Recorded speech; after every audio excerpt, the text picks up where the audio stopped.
My best friend always threw herself at every guy I liked, putting me down in front of everyone. She's not really your type, she'd tell them. I'm more fun. I watched her steal crush after crush while I stayed silent. Then I met Harry. When she tried her usual tricks, flirting, interrupting our conversations, showing up wherever we were, he shut her down cold. I'm here for her, not you. She went insane, texting him constantly, even spreading rumors about me cheating. But he saw right through her.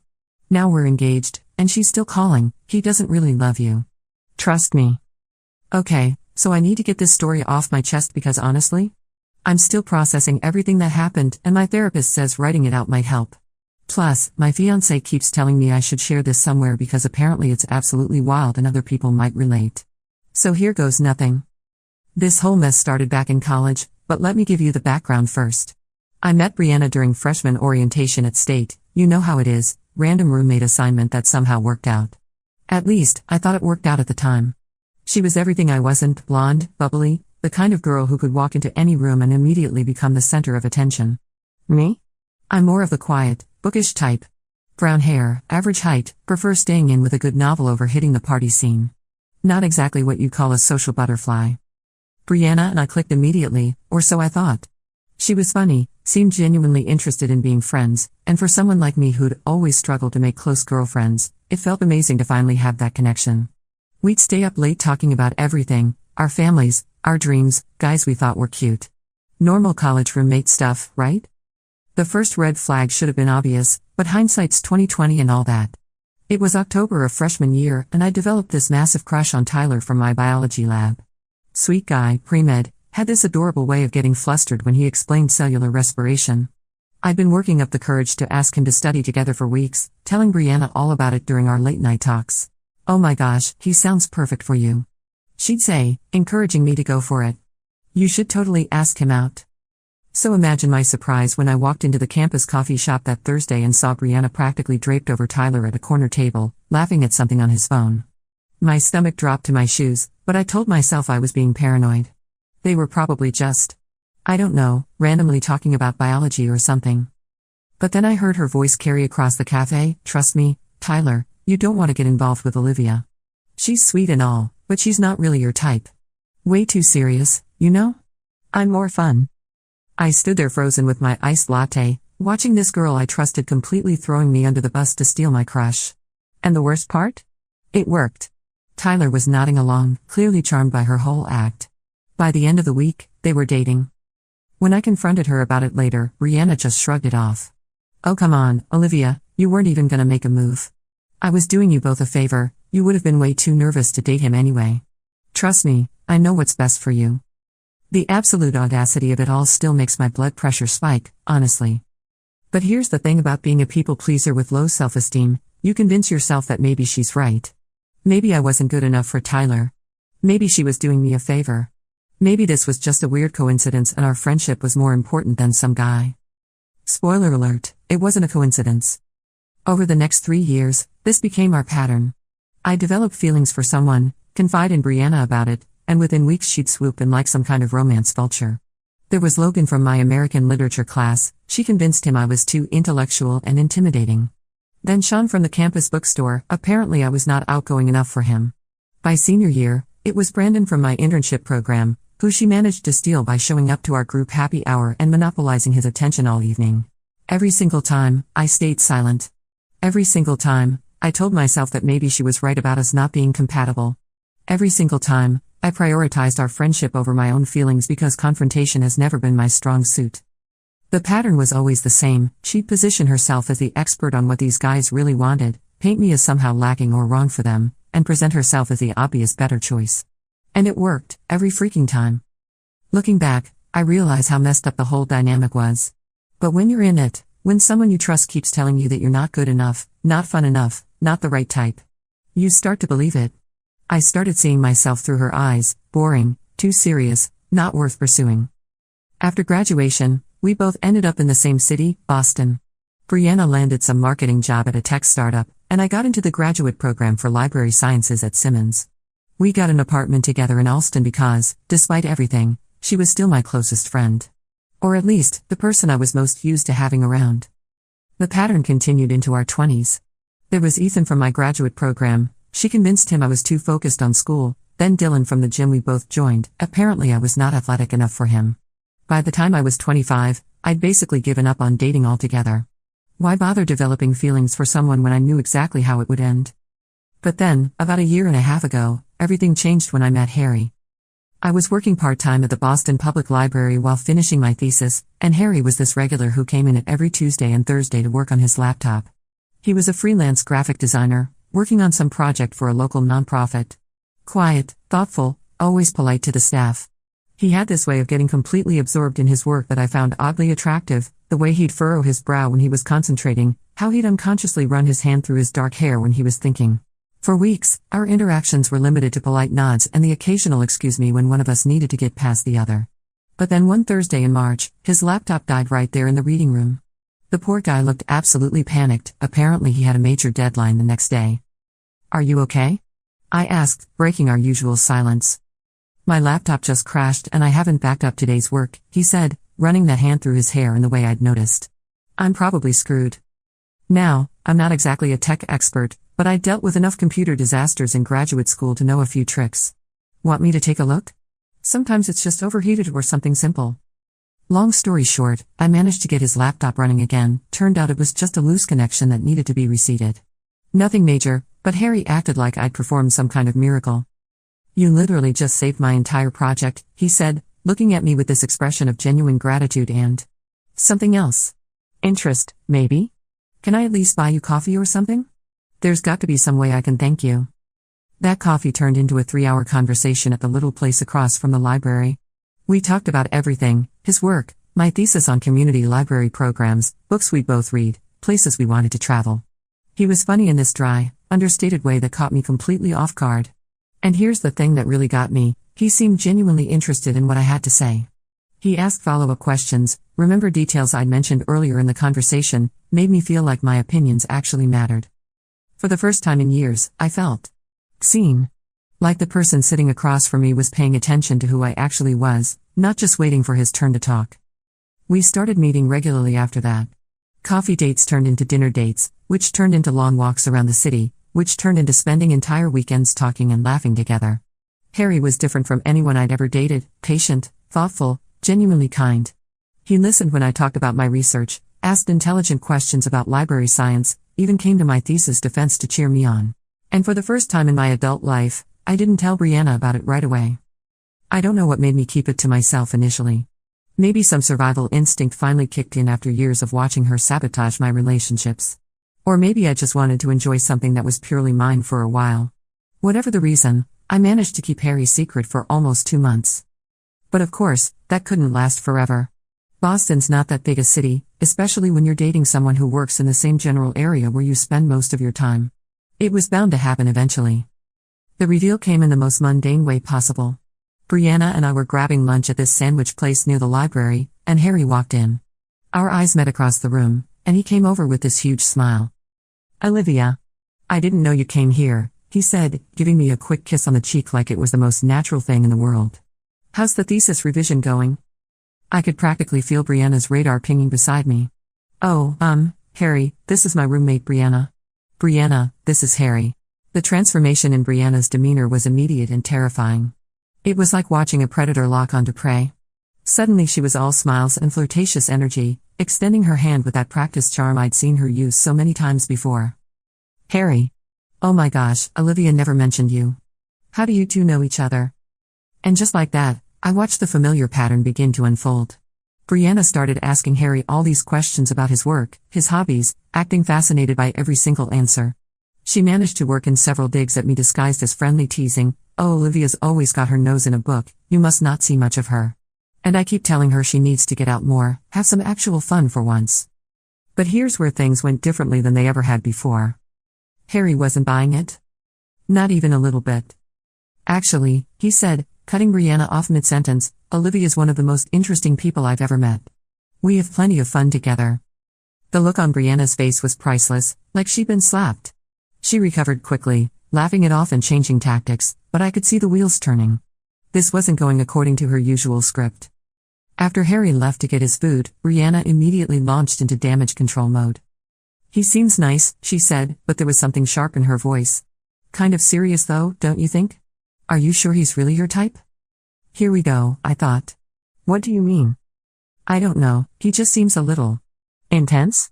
Like he might be too much work, you know? You deserve someone who's more easygoing, more fun. Someone who really gets you. For the first time in our entire friendship, I felt a flash of genuine anger. He does get me, Brianna. Better than anyone ever has, actually. She backed off for the moment, but I knew this was far from over. And boy, was I right. Over the next few weeks, Brianna launched what I can only describe as a full-scale campaign to insert herself into my relationship with Harry.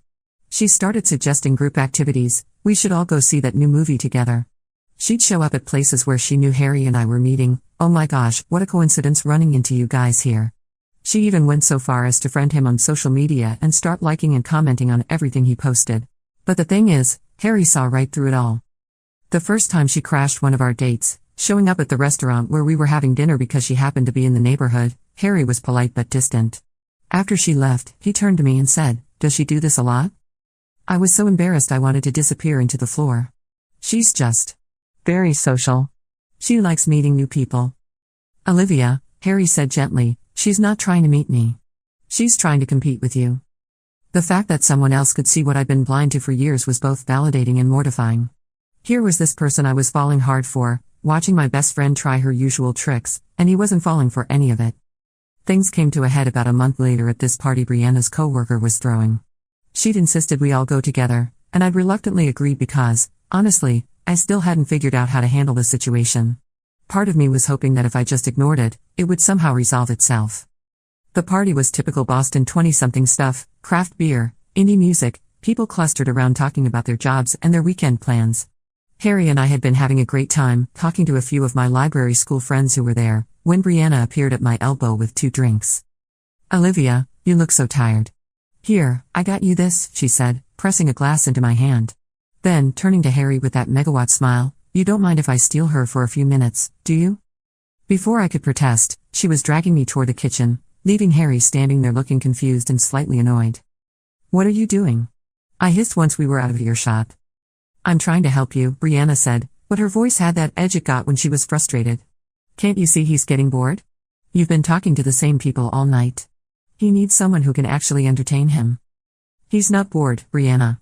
We're having a good time. Olivia, trust me on this. I know guys, okay? He's being polite, but I can tell he's not really into it. You're being too serious, too focused on those boring library people. He needs someone who can bring out his fun side." That's when something inside me finally snapped. Maybe it was the drinks, or maybe it was just 7 years of accumulated frustration, but for the first time in our entire friendship, I looked Brianna straight in the eye and said, "No." "What?" I said, "No. You don't get to do this anymore. You don't get to tell me what Harry needs or what's wrong with me or why I'm not good enough. I am good enough, and if you can't handle that, then maybe we have a problem." Brianna's face went through several emotions at once: surprise, anger, something that might have been panic. "Olivia, I'm trying to look out for you." "No, you're not. You're trying to steal my boyfriend like you've stolen every other guy I've ever liked, and I'm done pretending it's for my own good." I left her standing in the kitchen and went back to find Harry, who was chatting with my friend Nicole about some book they'd both read. When he saw me approaching, his whole face lit up. "There you are. Nicole was just telling me about this author I've never heard of. I was hoping you could weigh in." And that's when it hit me: this man was genuinely happy to see me. Not tolerating me, not settling for me, not killing time until someone better came along. He was glad I was there. I looked back toward the kitchen and saw Brianna watching us, her expression unreadable but definitely not happy. For the rest of the night, she kept trying her usual tactics, inserting herself into our conversations, touching Harry's arm while she talked, making little comments designed to make me look bad. But Harry wasn't having any of it. Every time she tried to monopolize his attention, he'd steer the conversation back to include me. When she made one of her backhanded comments about my serious nature, he'd counter with something about how much he valued my intelligence. The final straw came when we were getting ready to leave. Brianna had had quite a few drinks by then, and her filter was completely gone. "Harry," she said, swaying slightly as she grabbed his arm, "you seem like such a fun guy. You should really think about whether Olivia's the right fit for you. I mean, she's sweet and all, but she's not exactly the party type, you know? Someone like you probably needs someone more outgoing." Harry looked down at her hand on his arm, then back at her face, and his expression went completely cold. Actually, Brianna, he said, removing her hand firmly but not ungently, Olivia is exactly my type. She's intelligent, thoughtful, funny, and genuine. Everything I look for in a person, actually. So thanks for the advice, but I'm good. Brianna's face went through about 5 different shades of red. I'm just saying I'm here for her, not you, Harry interrupted. I think it's time we called it a night. The ride home was silent except for the sound of Brianna texting furiously in the back seat. Harry walked me to our apartment door, gave me a long kiss goodnight, and whispered, "You okay?" I nodded, though honestly I wasn't sure if I was okay or not. Everything felt different now, like some fundamental shift had occurred that I couldn't quite name yet. "We'll talk tomorrow?" he asked. "Yeah. Tomorrow." But before tomorrow came, Brianna made sure to have her say. I'd barely gotten my shoes off when she launched into what I can only describe as a complete meltdown. "I cannot believe you talked to me like that in front of everyone," she started, following me toward my bedroom. "After everything I've done for you, all the times I've tried to help you with guys, and this is how you repay me." "Help me?" I turned around, suddenly furious. "Brianna, you haven't helped me once. You've sabotaged every relationship I've ever tried to have." "That's not true. Those guys weren't right for you. I was protecting you." "From what? From being happy? From finding someone who actually likes me? From getting hurt," she shouted. "From dating guys who would have dumped you anyway. At least when I got involved, you didn't have to go through the humiliation of them realizing you weren't good enough on their own." The words hung in the air between us like poison. In that moment, I finally understood what our entire friendship had been built on: Brianna's need to feel superior to me, and my willingness to let her. "Get out," I said quietly. "What?" "Get out of my room. Get out of my life. We're done." Brianna's face crumpled, and for a second she looked like the girl I'd met freshman year, scared and vulnerable. But then the mask slipped back into place. "Fine," she said. "But don't come crying to me when Harry realizes what I've been trying to tell him all along. Don't blame me when he figures out that you're not worth the trouble." She slammed my bedroom door so hard that our cheap apartment walls shook. I sat on my bed for a long time that night, processing everything that had happened. Part of me felt guilty. Brianna had been my closest friend for 7 years, after all. But a bigger part of me felt relieved. Like I'd finally stood up for myself after years of being walked on. The next morning, I woke up to 17 missed calls and 43 text messages from Brianna. The messages started apologetic. "Olivia, I'm so sorry about last night. I was drunk and said things I didn't mean. Can we talk?" But as the night went on and I didn't respond, they got progressively more desperate and nasty. "You're making a huge mistake. Harry's going to get bored of you within a month. You'll see I was right about everything." And then, around 3 a.m., they got weird. I texted Harry to apologize and he hasn't responded. "What did you tell him about me?" That's when I realized Brianna had completely lost it. Over the next few days, her behavior escalated to genuinely disturbing levels. She started texting Harry directly, sending him long messages about how I was manipulative and not who he thought I was. She told him I'd been bad-mouthing him to our friends. I hadn't. She even claimed I was seeing someone else behind his back. Definitely wasn't. Harry showed me some of the messages, and they were intense. Pages and pages of rambling text about how she was trying to save him from making a mistake and how I was using him and didn't really love him the way she could. "Is she okay?" Harry asked after showing me a particularly unhinged message she'd sent at 2 a.m. "Like, mentally?" I honestly didn't know. This level of obsession was new, even for Brianna. Things got even weirder when she started showing up places. Our gym, the coffee shop where Harry and I liked to meet, even the library where I worked. She'd always have some excuse. She was just in the neighborhood or meeting a friend nearby, but it was obvious she was following us. The breaking point came about 2 weeks after the party incident. Harry and I were having dinner at this little Italian place in the North End, just talking about our days and planning a weekend trip to Vermont, when Brianna appeared at our table. "Hi guys," she said brightly, as if nothing had happened. "Mind if I join you?" Harry and I exchanged a look. "Actually, Brianna, we're kind of in the middle of something," I said. "Oh, I won't stay long. I just wanted to apologize to both of you for how I acted at the party. I was way out of line." She pulled out a chair and sat down before we could protest. For the next 20 minutes, she monopolized the conversation, talking about work, asking Harry about his projects, acting like everything was completely normal. But I could see the calculation behind her eyes, the way she was watching Harry's reactions, testing to see if her apology had worked. When he remained polite but distant, I watched her get more and more desperate. Finally, Harry put down his fork and looked directly at her. "Brianna," he said, his voice calm but firm. I appreciate you wanting to apologize, but I think you need to understand something. Olivia and I are together. We're happy together. Your opinion about whether we're compatible or whether I should be with someone else is not relevant to our relationship. Brianna's smile faltered slightly. I know, I'm not finished, Harry continued. The way you've been treating Olivia, the things you've said about her, the text messages you've been sending me, it all needs to stop. Olivia is an amazing person, and frankly, the fact that you've spent years trying to convince her otherwise says a lot more about you than it does about her. Brianna's face went white, then red, then white again. You don't understand. I understand perfectly, Harry said. I understand that you're used to getting what you want by putting other people down. But it's not going to work with me, and it's not going to work anymore with Olivia. He stood up and put money on the table for our check. Come on, Olivia. Let's go somewhere we can finish our dinner in peace. As we walked out, I could hear Brianna behind us, her voice getting shrill. This isn't over, Olivia. He's going to see who you really are eventually. That night, the text messages started again. But this time, they weren't just going to me and Harry, she was texting our mutual friends, our former classmates, even people from work. Spreading rumors about how I was jealous and couldn't handle her success with men. How I was turning Harry against her and isolating him from his friends, which was particularly rich since Harry had more friends than I did and got along great with all of them. Some people believed her, at least initially. Brianna had always been charming, good at telling her side of the story in a way that made her seem like the victim. But the thing about lies is that they fall apart under scrutiny, and Brianna's story had more holes than Swiss cheese. Plus, our mutual friends had known both of us for years. They'd seen the pattern, even if they'd never said anything about it. When Brianna started her smear campaign, several people reached out to me privately to ask if I was okay and to let me know they didn't believe what she was saying. My friend Hannah from library school put it best, I've watched Brianna steal your crushes since sophomore year. I always wondered when you were going to stand up to her. The final escalation came about a month later.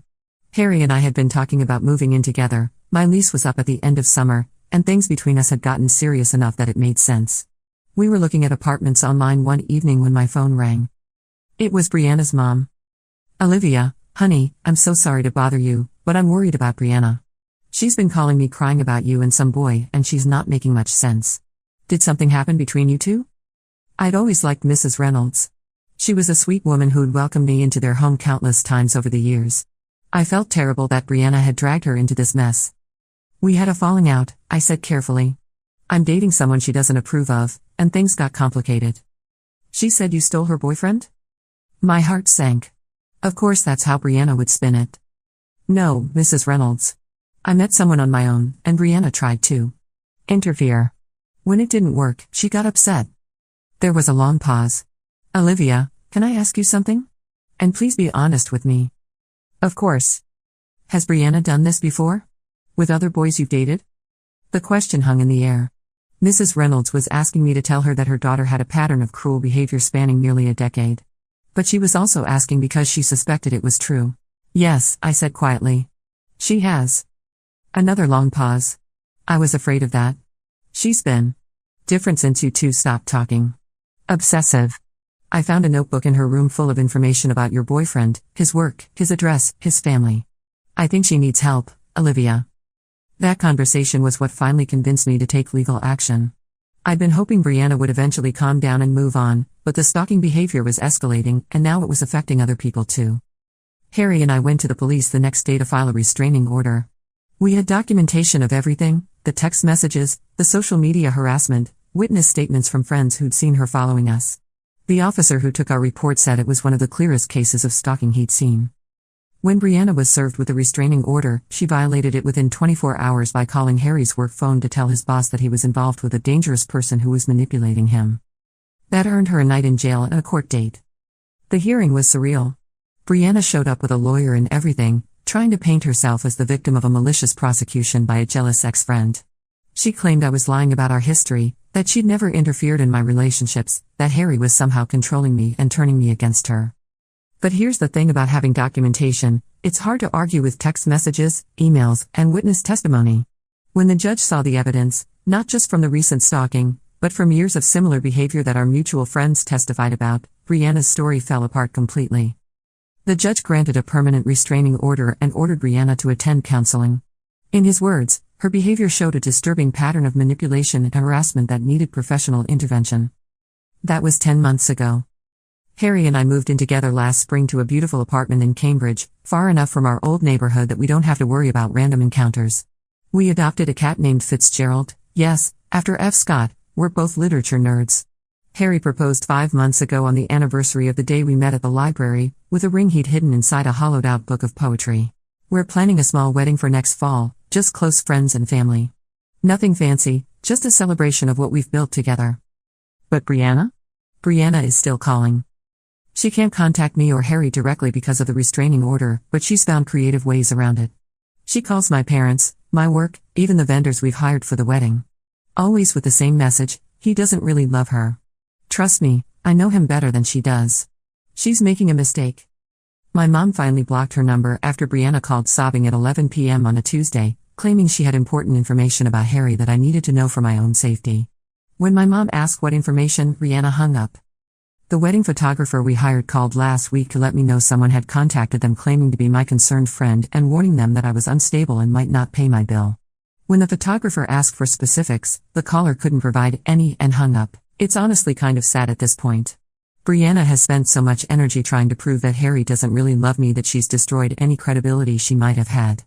Even people who initially believed her stories have started to see the pattern, the desperate phone calls, the constantly changing accusations, the way she can't seem to move on with her own life.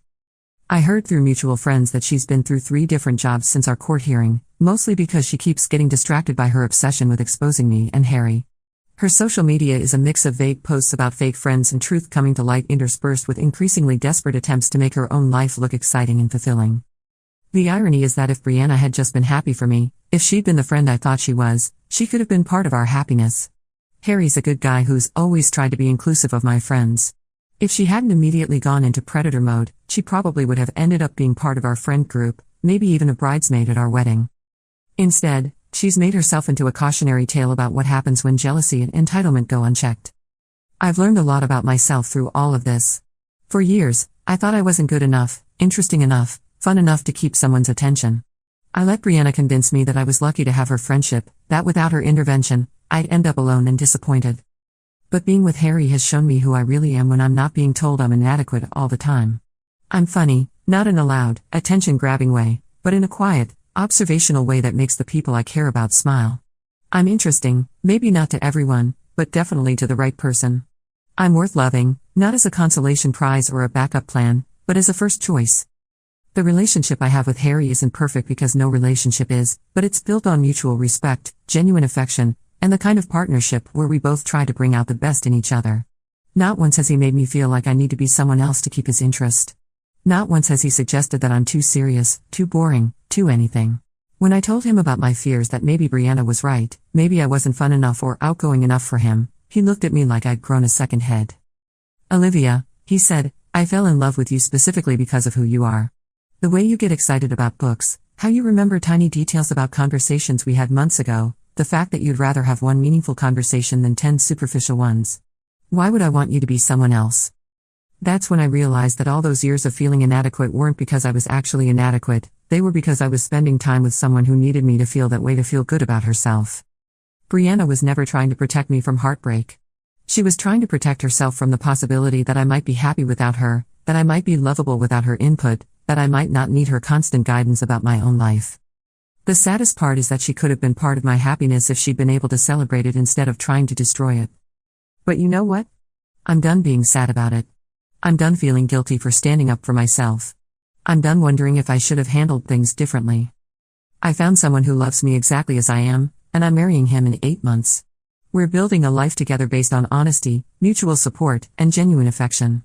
We laugh together every day, we support each other's dreams, and we're planning a future that neither of us has to pretend to want. Brianna can keep calling everyone we know, trying to convince them that our happiness is somehow fake or doomed. But the people who matter can see the truth, that we're 2 people who found each other and chose each other, not as a consolation prize or a settling situation, but as genuine partners who make each other better. And if that threatens her so much that she's willing to destroy her own life trying to undermine ours? Well, that says everything about her and nothing about us. As for the people reading this who might see themselves in my story, whether you're the friend being undermined or the friend doing the undermining, I have some advice. If you recognize yourself as the Olivia in this situation, trust your instincts. If someone consistently makes you feel bad about yourself, consistently undermines your relationships, consistently positions themselves as the expert on what you deserve, they are not your friend. Real friends celebrate your happiness, even when it doesn't center them. Real friends want you to succeed, even when your success doesn't benefit them directly. And if you recognize yourself as the Brianna, please get help. This level of possessiveness and sabotage isn't normal friendship behavior, and it's not sustainable. You deserve to have your own happiness instead of spending your energy trying to destroy someone else's. The thing about revenge is that the best kind isn't something you plan or execute, it's just living well despite someone's attempts to tear you down. Brianna spent years trying to convince me I wasn't worthy of love, and now I'm planning a wedding to someone who thinks I'm the best thing that ever happened to him. She can keep calling, keep spreading rumors, keep trying to poison our happiness. But every day that Harry and I wake up together, every time we laugh at something stupid on TV, every moment of ordinary, comfortable happiness we share, that's the best revenge of all. Because at the end of the day, the people who matter can see the truth, that love isn't about being the most fun person in the room or the most outgoing or the most anything. It's about finding someone who sees you clearly and chooses you anyway, not despite who you are, but because of it. And I finally found someone who sees me clearly and loves what he sees. The wedding planning has been everything I dreamed it would be, stress-free, collaborative, and focused on what actually matters. Harry and I spend our evenings addressing invitations while watching old movies, taste-testing catering options, and laughing about how his mom keeps trying to add more people to the guest list. It's the kind of ordinary, comfortable happiness that I never thought I'd have. Sometimes I wonder what would have happened if I'd stood up to Brianna years earlier. Would she have backed down, or would we have had this confrontation eventually no matter what? Would those relationships she sabotaged have worked out, or was Harry always meant to be the one who saw through her manipulation? But honestly, I try not to spend too much time on what-ifs. The past is what it is, and I can't change it. What I can do is make sure I never let anyone treat me that way again. Harry and I have talked about having kids someday, and one thing we've already agreed on is that we want to raise them to have strong boundaries and healthy self-esteem. We want them to know their worth isn't dependent on other people's opinions of them, and that real friends lift you up instead of tearing you down. I've also made a conscious effort to build better friendships. I'm closer now with people like Hannah from library school, who've always been supportive and genuine. I've joined a book club through the library system, where I've met some wonderful people who share my interests without making me feel like those interests are somehow inadequate. It's amazing how much your social life improves when you stop spending time with people who make you feel bad about yourself. The restraining order is still in effect, and will be for another 2 years. Brianna's counseling seems to be helping to some degree. The frequency of her attempts to contact us has decreased, though they haven't stopped entirely.